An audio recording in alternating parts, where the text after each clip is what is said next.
तो ये अभी ट्रेड जो हमने क्लोज़ की है बीको की और मुग़ल की, इसकी मैं अभी एंट्री डाल रहा हूँ। वैसे ये कार्ड आपको मेंटेन करने की ज़रूरत नहीं है, क्योंकि आपके पास पोर्टफोलियो की जो है जो एप्लीकेशन होती है उसमें ये चीज़ें सारी आ जाती हैं कि आप अपनी ट्रेड्स वहाँ से देख सकते हैं।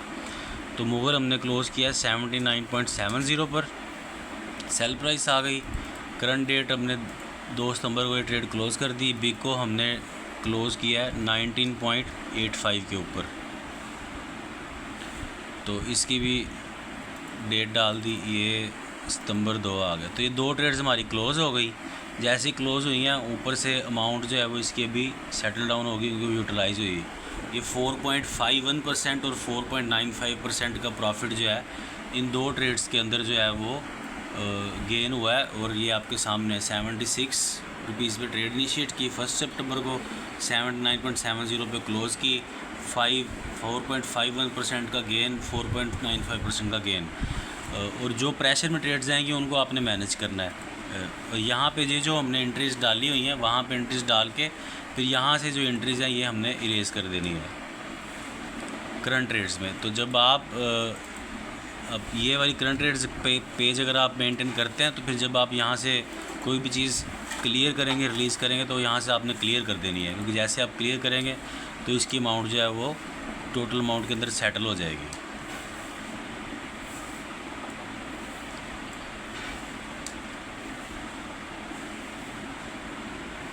तो ये रियलाइज्ड प्रॉफिट जो हमारे पास है वो हो गया है 25,801.56% का।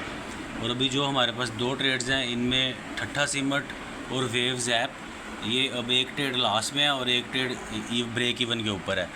अब यही वो चीज़ आती है कि जहाँ पे ट्रेडर्स जो हैं वो मार खाते हैं कि वो अपने ट्रेड्स को क्लोज़ नहीं कर पाते। अगर मुझे लग रहा है कि मार्केट प्रेशर में जा रही है और मैंने वेव्स ऐप की कल मुझे 30, 35, 40 पैसे मिल रहे थे और मैंने वो ट्रेड क्लोज़ नहीं की, 6-7 हज़ार बन जाता। तो और आज TPLP में वही गेन 30-35 पैसे का मिल रहा है। तो अगर एक्टिवली डिसीजन मेकिंग की जाए, एक्टिवली डिसीजनिंग की जाए तो ज़्यादा अच्छा गेन मार्केट में मिल जाता है। बाकी प्रेशर तो आप किसी भी सूरत में बर्दाश्त कर सकते हैं, चाहे आप ट्रेड करें चाहे आप अकाउंट को पैसिव छोड़ दें। तो ठट्ठा सीमेंट को तो हम मैनेज करेंगे जब तक इसका रिजल्ट अनाउंसमेंट नहीं आ जाती, क्योंकि ठट्ठा सीमेंट एक ऐसा सीमेंट है जो डिविडेंड भी देता है। तो इसकी स्टिमुलेशन जो है वो डिविडेंड की अनाउंसमेंट के साथ मेरे ख्याल से जुड़ी हुई है। तो स्प्लिट होने के बाद ये अगर यहाँ पे डिविडेंड देता है एक अच्छा, तो इस रेंज में इसको और ज़्यादा भी एक्यूमुलेट किया जा सकता है। तो अभी हमने अपनी 2 ट्रेड्स क्लियर कर दी, अब वो पैसा भी क्लियर हो गया। अगर ठट्ठा सीमेंट में डिप्रेशन आती है, नीचे की तरफ स्टॉक जाता भी है, तो हम इसको और बाय कर सकते हैं। तो फ़िलहाल अभी कोई और ट्रेड नहीं है, अकाउंट प्रेशर से बाहर आ गया है, प्रॉफिट भी गेन कर लिया है। तो ये एक अच्छी सिचुएशन है। यही चीज़ें आपको सीखनी है कि आपने अपने एक पोर्टफोलियो में एक ख़ास एक्सपोजर जो है वो एक्टिव ट्रेडिंग के लिए रखना है और उसमें फ़ास्ट डिसीजनिंग करनी है।